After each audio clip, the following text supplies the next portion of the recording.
Dark Side of the Moon is probably in your record collection, your CD collection, or you still have a cassette or maybe an 8-track tape. Maybe you've owned all four along the way. Maybe you still do. But how much is too much? How much is not enough? I'm Jim Allen, and welcome to a very special episode of No Time to Rock. Originating from live performances and recorded at what is now Abbey Road Studios in 2 sessions between 1972 and 1973, Pink Floyd's 8th studio album is a conceptual masterpiece, engineered by sonic guru Alan Parsons, and featuring session singer Claire Torrey, who performed on the track The Great Gig in the Sky. The album delves into themes of madness, encompassing conflict, greed, time, and mental illness. With its 981-week U.S. Billboard chart run, global sales of more than 45 million units, the single Money reaching number 13 in the American Top 40, and with nearly universal critical acclaim, it's frequently ranked as not only one of progressive rock's greatest albums, but also one of the greatest in the history of recorded music. It's currently number 55 on Rolling Stone's 500 Greatest Albums of All Time. The album was placed in the Grammy Hall of Fame in 1999, and it earned a spot in the U.S. National Recording Registry in 2012. In other words, it's a big deal. And that's also why it's always available, never going away, new and improved, remastered, remixed, reinterpreted, reimagined, re-recorded, adored, re-adored,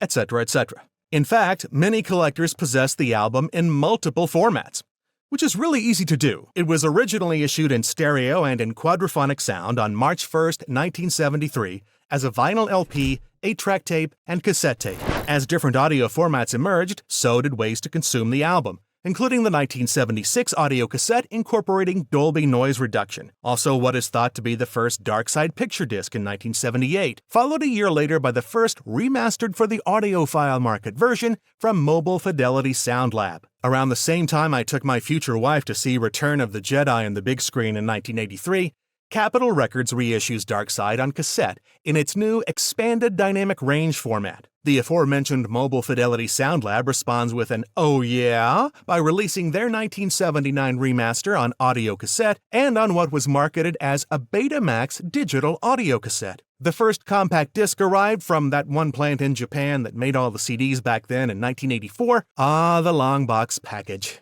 No one misses you. What could be better than this 1986 Dolby HX Pro version of the cassette? Presumably this 1988 Dolby HX Pro Type B cassette version. Later that year, the first remastered 24-karat gold-plated disc reissue arrives. A 20th anniversary edition lands in Europe in 1993, followed worldwide with multiple remastered CDs on what is now the world's most popular audio format. New century, new ways to listen, including the first gatefold sleeve CD packaging in Japan in 2001, and the first Super Audio CD featuring a 5.1 surround sound mix in 2003. Also in 2003, and marketed as a 30th anniversary edition, the first 180-gram heavyweight vinyl arrives in the EU. As part of the Oh By The Way box set, Dark Side first appeared on the iTunes Store in 2007. In 2011, you absolutely had to own the Immersion box set. It was loaded, and definitely not a toy. A 40th anniversary edition remastered 180-gram heavyweight vinyl arrives in 2013, officially licensed FLAC files first become available in 2016, and earlier this year, the granddaddy of them all, the 50th anniversary box set is issued, containing, pretty much everything.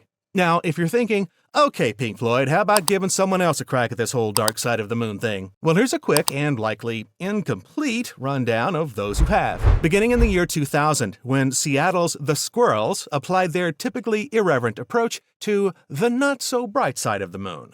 In 2003, Easy Star All-Stars released their reggae-fied interpretation titled Dub Side of the Moon.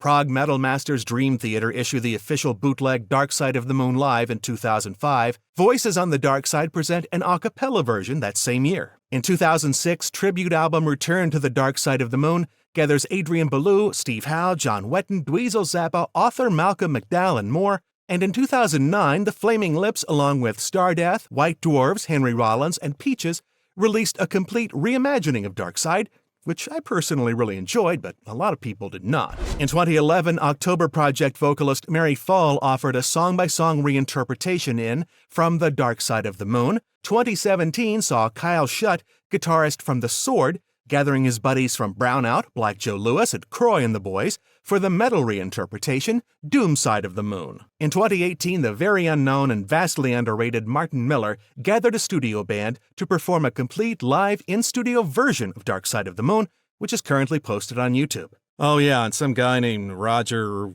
Waters released his version this past week or so. You know, you should at least listen to it once. Everybody hates it, I know. He just wants to get the band back together, but David Gilmour's all like, nah, I'm good, bro. So, is that too much? Or is that not enough? Digest this little tidbit of information, and then you tell me. According to respected repository of cataloged information regarding the who, when, what, if, how much, and now what of music collecting, Discogs.com, there have been more than 1,000 different versions of Dark Side of the Moon.